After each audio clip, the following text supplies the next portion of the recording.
आप સૌનો દીકરો ડૉક્ટર લલિતમ બારૈયા, આપ સૌ વડીલોના ચરણોમાં કોટી કોટી વંદન। આ તબક્કે જનરલ ખારવા જ્ઞાતિ સમાજ તરફથી હું આપ સૌનું હાર્દિક સ્વાગત કરું છું। મંચસ્થ મહાનુભાવો માટે એકવાર જોરદાર તાળીથી આપણે સ્વાગત કરીશું। રમેશભાઈ સોલંકીનું પુષ્પગુચ્છથી સ્વાગત કરશે આજના પટેલ શ્રી રમેશભાઈ। જોરદાર તાળીની વચ્ચે આજના અધ્યક્ષ હિતેશભાઈ સોલંકી।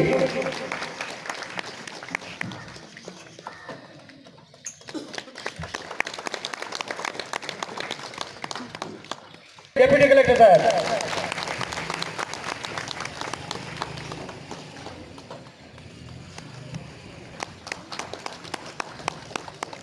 शिक्षणનું ડિપાર્ટમેન્ટ બહુ જબરજસ્ત કામગીરી। મંસૂરી સાહેબ માટે જોરદાર તાળી। એવા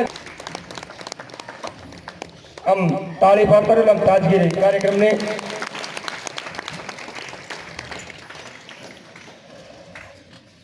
આપણે પ્રદીપ ગેરિયા ધોરણ 9 86%। ત્યારબાદ ફૂલબારિયા પ્રતીક કુમાર कीर्ति कुमार। ત્યારબાદ આવશે બારિયા આભાર। ત્યારબાદ જેઓએ બેડમિન્ટનમાં સિદ્ધિ હાંસલ કરી છે એવા જૈત્ર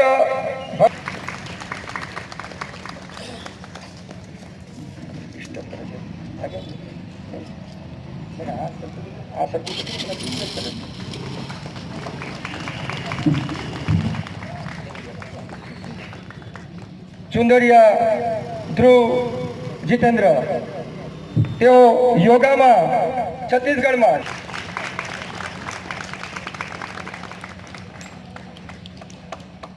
खूब खूब अभिनंदन। तिशा बारैया तिशा राजेंद्र ए दीकरी न आई हो तो एम मेघना कमलेश चौहान। मेघना बेन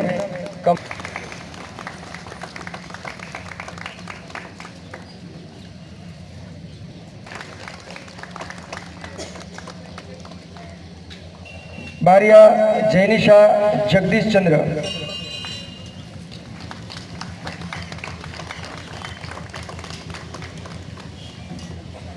सोलंकी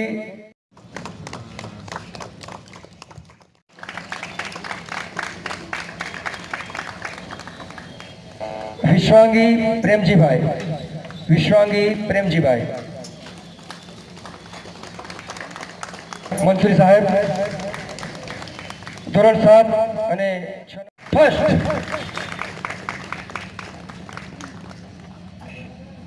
ત્યારબાદ આવશે સોલંકી જીગર ભાઈ દાસભાઈ, તેઓ 63% સાથે 63। દીકરા દીકરીઓનું સ્વાગત છે। કમસે કમ તાળીઓ પાડી અને બિરદાવો, કારણ કે આનાથી મોટું સન્માન કે હોઈ શકે નહીં।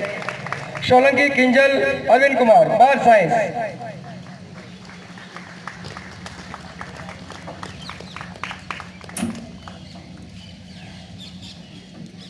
ત્યારબાદ આવશે 12 કોમર્સ સોલંકી યતિન કુમાર ડી। ત્યારબાદ આવશે સોલંકી અવિનાશ 12 કોમર્સ। ભૌતિકા અમૃતલાલ કાપડિયા બેટા દોડતા। ત્યારબાદ આવશે પટેલ આયુષી કિરીટ।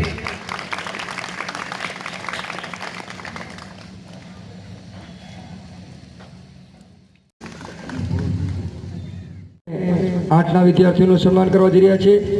हूँ त्यारबाद आवशे यश कुमार संजय बारिया। त्यारबाद आवशे सोलंकी गौतम कुमार नरेंद्र।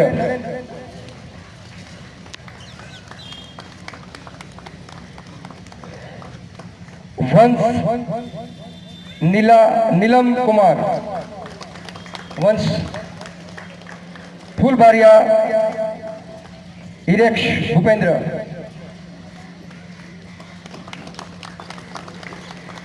बारिया क्रिश दिलीप।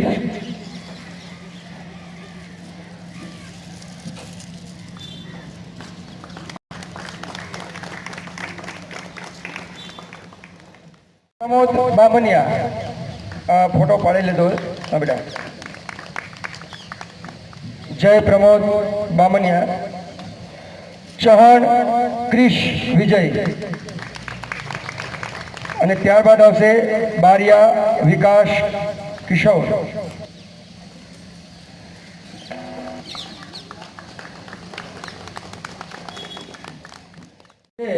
એટલે આમાં તો હસતા હસતા અને ગૌરવથી જવાનું હોય. હું ભાર્ગવ સુરેશકુમાર સોલંકીને आमंत्रित करीश. जोरदार ताली वच्चे आदित्य कराटे में स्टेट लेवल नेशनल दिल्ली. यहाँ पर आए हुए मेरे मित्र, माताएं, बहनें और प्यारे बच्चों, एक हमारे यहाँ ना एक कहावत है કે જે રાજા હોય ને એ પોતાના વિસ્તાર જે હોય એમાં પૂજવામાં આવે છે, પણ જે જ્ઞાની હોય સર્વત્ર પૂજે. જ્યાં જાય જ્ઞાની પુરુષની પૂજા થાય છે. તમે આ વાતથી તમે અગ્રી કરો છો? સાચી છે? અહીંયા માતાએ કંઈ નથી બોલતી. હા, જેને જ્ઞાન હોય ને જ્યાં પણ જાય એની પૂજા થવાની જ છે. અને આપણે ભણવાનું આ તો મતલબ કરવાનું જ છે, પણ આપણે આજ સુધી ભારતમાં શું છે કે મતલબ આપણે કેમ ભણવાનું, કેમ ભણીએ છીએ આપણે બધા? બોલો, તમે તમારા ડિગ્રીને મોકલો ભણવા માટે, તો કેમ મોકલો છો? બોલો, કંઈક તો બોલો. એમ જ મોકલી દીધું, સરકાર કહે છે એટલે મોકલી દેવાનું. નોકરી માટે મોકલો છો? કેટલા લોકો નોકરી માટે મોકલે છે? હાથ ઉપર કરો કે એને નોકરી મળે. તો પછી કઈ રીતે કેમ મોકલો છો? જ્ઞાન લેવા. હા, જ્ઞાન લેવા મોકલે છે. ચલો, સારું છે. નોકરી માટે ખરેખર અહીંયા લોકો નથી મોકલતા. મને આશ્ચર્ય થાય છે. બોલો, ખરેખર નહીં મોકલતા. મને સારું લાગશે, પણ મને ડાઉટ છે કે મતલબ બોલો, નોકરી માટે નથી મોકલતા. તમે નોકરી માટે નથી મોકલતા તો બહુ સારું છે, પણ એમાં એવું હોય છે કે તમે 12મી સુધી ભણ્યા છો કે તમે 6ઠી સુધી ભણ્યા છો, તમે કોલેજ પાસ છો, જે પણ તમે કરો, તમે સારી રીતે કરશો ને તો તમે એનો લાભ મળશે જ. આજની તારીખમાં હું બહુ બધા લોકોને ઓળખું છું જેને ડિગ્રીનો સર્ટિફિકેટ છે પણ કંઈ આવતો નથી. 12th પાસનો સર્ટિફિકેટ છે પણ કંઈ આવડતું નથી. તો એવા સર્ટિફિકેટને કંઈ વેલ્યુ નથી એની. તમે જે પણ ભણશો ને એ તમે જિંદગીમાં કામ લાગશે ને લાગશે. તો ક્યારેય નહીં બને કે તમે જે ભણો એની તમે ફાયદો ના થાય. મારી પાસે 2-4 દિવસ પહેલા બે માજી આવી હતી, બોલે મારી આવક વધારે લખી દીધી છે. તમારી કેટલી આવક લખી? બોલે વધારે છે. કેટલી લખી છે? એમને નથી ખબર, કેમ કે ભણેલા નથી. ફ્રાઈડે મારા પાસે 2 જવાન છોકરા આવ્યા. એ પણ અમારી આવક વધારે લખેલી છે તો ભણેલા લાગતા હતા. કેટલું વધારે લખી છે? 2.5 લાખ લખી દીધી છે. કેટલું હોવી જોઈએ? 1 લાખથી ઓછી હોવી જોઈએ. તમે તમારે પપ્પા શું કરે, મમ્મી શું કરે, એવું બધું પૂછ્યું મેં. દિવસના કેટલા કમાવે? એટલે 500 થી 600 કમાવે. એને મલ્ટીપ્લિકેશન ક્યાં કહેते हैं? ગુણાકાર. એને ગુણાકાર નથી આવડતો. એ તો 500 થી 600 નહીં બોલે. 500-600 બોલે એટલે 500 પકડીને ચાલીએ આપણે તો 15,000 થઈ જાય મહિનાના. અને 15,000 ના 1,80,000 થઈ જાય વર્ષના. એ ખોટું પણ કે ને તો બી ના ચાલે. એમાં પણ અકલની જરૂર પડે. તો તમે અગર એવું બધું આવડતું હોય ને તમે કામ લાગશે.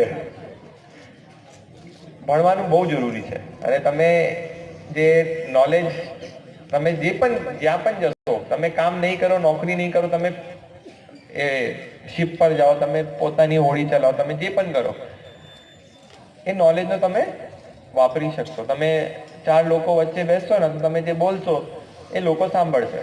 તમે ખબર પડશે આ ભારત સરકારે એવી સ્કીમ કાઢેલી છે, એમાં એવા ડોક્યુમેન્ટ જોઈએ. એ તો તમે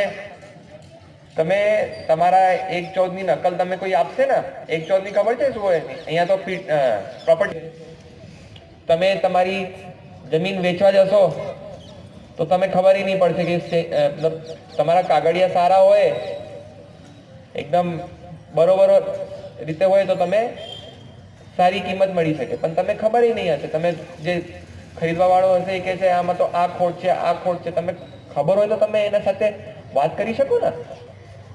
એટલા માટે નોકરી તો બહુ ઓછી વસ્તુ છે, મતલબ એક બહુ નાની વસ્તુ છે. હું જ્યાં પણ રહ્યું છું ને આજ સુધી, જ્યાં પણ મારું ભણવાનું થયું, મારે તો બહુ બધી જગ્યા, મારા પિતાજી આર્મીમાં હતા, તો બહુ બધી જગ્યા એવી જગ્યાએ ગયા છે જ્યાં મારી ક્લાસમાં ફક્ત 8 સ્ટુડન્ટ્સ હતા, એક ટીચર આખા સ્કૂલમાં. એવા સ્કૂલમાં પણ હું ભણેલો છું. પણ હું આજ જ્યાં છું એ મારા ટીચર્સનું તો કોન્ટ્રીબ્યુશન છે જ, પણ વધારે મારા પેરેન્ટ્સનું કોન્ટ્રીબ્યુશન છે. કેમ કે એ ભણેલા હતા. એ નોકરી નથી જતી મારી મમ્મી, પણ ભણેલી છે એટલે ભણાવી શકે છે. સાચી વાત કે ખોટી વાત? કરી શકો. એ જ મારી વિનંતી છે. તમે જે મંત્રી સાહેબે બહુ બધા સ્કીમ્સનું કીધું, આમ છે ને તેમ છે ને તેમ બહુ બધું છે, પણ તમે ભણવું તો તમે જ પડશે. ભણશો તો તમારો જ ભલો થશે. એટલા માટે તમે ભણો, તમે છોકરાઓને ભણાવો. અને અહીંયા જે આપણે જે મોટા માણસ અને એક માતાને, એક પિતાને જે ગર્વ થાય, એનાથી વિશેષ મને ગર્વ થયું છે. એવા મારા બાળકો, સમાજના જે ટ્રસ્ટીઓ, પટેલશ્રીઓને ખાસ અભિનંદન પાઠવું છું કે તેઓએ આ ખાસ કાર્યક્રમ બાળકો માટે ગોઠવ્યો, બાળકોના પ્રોત્સાહન માટે ગોઠવ્યો. વર્ષ દરમિયાન જુદી જુદી પ્રવૃત્તિઓમાં બાળકોએ મહેનત કરીને જે મુકામ હાંસલ કર્યું છે, એમના બિરદાવવાની એ આપણે સૌની ફરજ છે, જે આજે સમસ્ત ખારવા જ્ઞાતિ દ્વારા થઈ રહ્યું છે. ભાઈઓ બહેનો, બાળક એ નાનું બાળક હોય છે, જેમ કોરી પાટી હોય છે, જેમ આપણે લખીએ એમ લખાય, એવી જ રીતે આપણા બાળકને જો આપણે ઉચ્ચ કેટેગરીમાં લઈ જવા માંગતા હોય તો એ આપણા માતા પિતા, આપણો સમાજ અને આપણું પ્રશાસન છે. ખાસ કરીને માતા જે છે એ બાળકનું પહેલું પગથિયું છે. તો એમના દ્વારા સિંચન, એમના દ્વારા સંસ્કાર અને એમના થકી જ જે છે બાળક આગળ વધતું હોય છે. ધન્યવાદ પાઠવ્યા એ જે તેજસ્વી તાલ્લાઓ છે કે જે આપણા દેશનું ભાવિ છે, આપણા સમાજનું ભાવિ છે, આપણા ગામનું નામ રોશન કર્યું છે. તો તેવા બાળકોને હું મંચ ઉપરથી મારા વતી તેમજ સમાજ વતી ખૂબ ખૂબ ફરીથી ધન્યવાદ પાઠવું છું. મિત્રો, જ્યારે આપણો ખારવા સમાજ ભેગો થયો છે, માતાઓ બહેનો આપણે સૌ એકઠા થયા છે, ત્યારે ખાસ કહીશ કે ખારવાનો પણ એક શબ્દાર્થ બનાવેલો છે. ખા એટલે જેનામાં ખાસ વ્યક્તિત્વ રહેલું છે. ર એટલે સર્વ રંગોમાં રંગાયેલો, અને વા એટલે વાસ્તવિકમાં જીવવા વાળો આપણો ખારવો. મિત્રો, ખારવો સમાજ, ખારવાનો દીકરો આપણી દરિયાની લહેરમાં મોજા ખાય છે અને સામી છાતીએ 9 મહિના દરિયામાં કાઢે છે. મિત્રો, દરિયામાં આટલો સમય કાઢવો એ કોઈ નાની વાત નથી.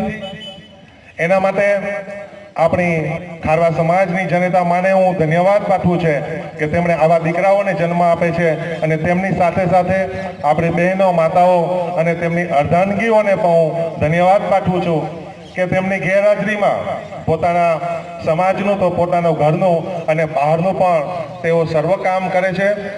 અને બીજા સમાજની તુલનામાં જ્યારે આપણી બહેનો છે એ બહારનું તેમજ ઘરનું કામ કરી અને તેમના બાળ બચ્ચાનો સર્વાંગી વિકાસ કરી અને તેમને આ સારું એજ્યુકેશન આપી અને સફળતાની સીડીએ ચડાવે છે.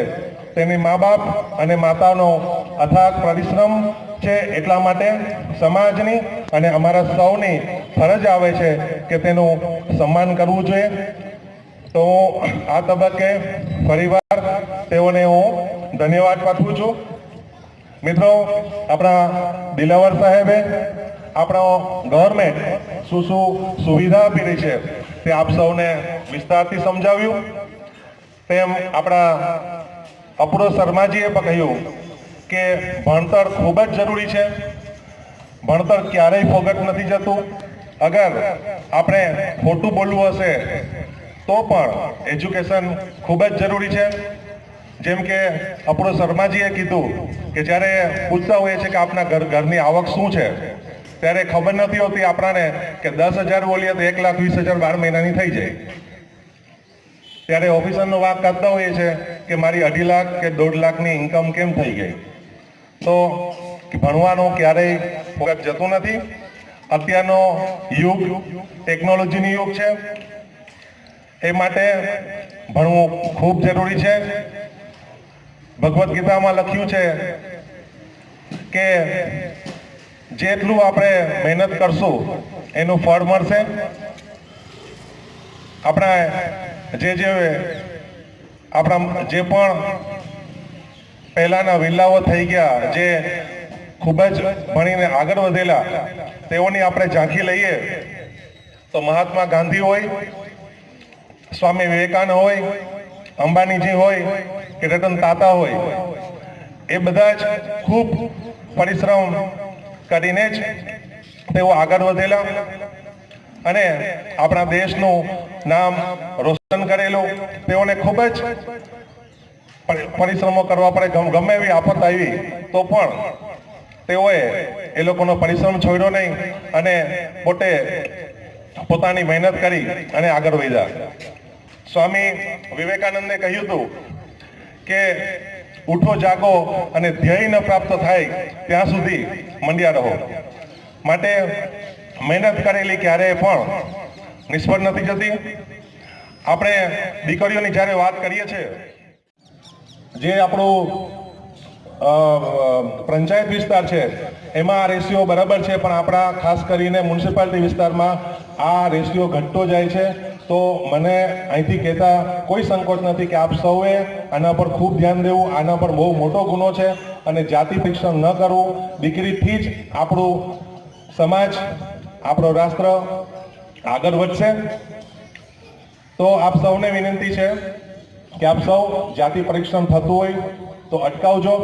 હજી પણ એકવાર કહું છું ચોખ્ખા શબ્દમાં કે જેમ આપણા ગામમાં ખૂંટિયાઓ ગલીએ ગલીએ નડે છે, જેમ દિલ્હી અને યુપીની જે હાલત છે જ્યાં આપણી બહેનો દીકરીઓ માટે રહેવું ખૂબ જ મુશ્કેલ છે, એવી આપણા ગામમાં હાલત ન થાય તેનું ખાસ આપણે વિચારવું જરૂરી છે.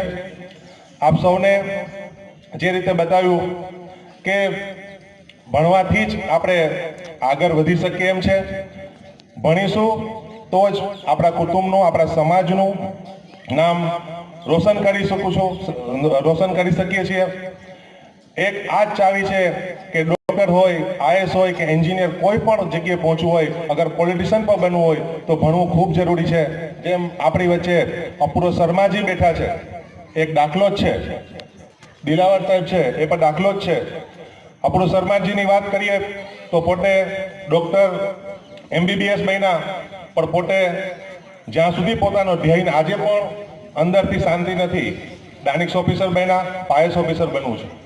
MBBS ડૉક્ટર, પછી ડાયનેક્સ ઓફિસર બન્યા અને પછી IAS માટેની પૂરી તૈયારી સાથે હજી પણ ઝંપલાવે છે. તો અહીં બેઠેલા બાળકોને મારું એમ જ કહેવાનું છે કે મનમાં આપણે ઠાની લઈએ તો કોઈ વસ્તુ આપણે પહોંચી શકીએ તેમ નથી. આપણા અબ્દુલ કલામ સાહેબનો દાખલો લઈએ તો ખૂબ જ ગરીબ હતા, પોતે પેપર વેચી અને રાષ્ટ્રપતિ સુધીના પદ સુધી પહોંચી શક્યા. તો મારું કહેવાનો તાત્પર્ય એ જ છે કે કોઈ પણ વસ્તુ હાંસિલ કરવી હોય તો આપણે હારવું જોઈએ નહીં. જેમ હિમાલય છે તો એ કોઈ પણ મોસમમાં અડગ રહીને બધી જ ઋતુ સહન કરે છે. કોઈ પણ મીઠું ફળ ખાવું હોય તો કેરીને આપણે ખાટી હોય અને મીઠી હોય ત્યાં સુધી એને પાકવા દેવી પડે ત્યારે ફળ મળે. તો આપ સૌને આ મંચ પૂરતું એટલું જ કહીશ કે બાળકો પણ માતાનો આદર કરી અને ખૂબ ભણજો, પણ જ્યારે સમાજની વાત આવે છે ત્યારે એટલું ખાસ કહીશ કે વિવેકતા અને શિસ્તતા ભૂલી જાઓ એવું ભણતર શીખતા નહીં. હંમેશા મા બાપનો આદર કરજો, સમાજનો આદર કરજો. ગમે એટલું ભણી લો પણ સમાજની પર કદાચ ભૂલ આવે તો એને પણ વિવેકતાથી અને શિસ્તતાથી તમે સમજાવી શકો છો. તો મારું કહેવાનું તાત્પર્ય એ છે કે એટલું ભણી નહીં લેતા કે મા બાપ અને સમાજનો આપણો આદર આપણે ભૂલી જઈએ. આ તબક્કે જાજુ ના કહેતા, મારા તરફથી એજ્યુકેશન લેવલે અથવા બીજા કોઈ પણ લેવલે કાંઈ પણ જરૂર હોય તો હું હંમેશા આપ સાથે જ છું. અમને આ પ્રસંગમાં આવવાનો મોકો આપ્યો, ખારવા સમાજે મારું બહુમાન કર્યું, તે બદલ હું ખારવા સમાજનો આભાર માનું છું. જય હિન્દ, જય ભારત. મ્યુનિસિપાલિટીના કાઉન્સિલરો, ગામના આગેવાનો, સમાજના ભાઈઓ અને બહેનો તમામે અહીંયા ઉપસ્થિત રહીને તમારો કિંમતી સમય આપીને અમારા બાળકોને જે પ્રોત્સાહિત કર્યા એ બદલ હું સૌનો આભાર વ્યક્ત કરું છું. એ સાથે આજનો કાર્યક્રમ છે એ અહીંયા આપણે વિસર્જિત કરીએ છીએ. Thank you.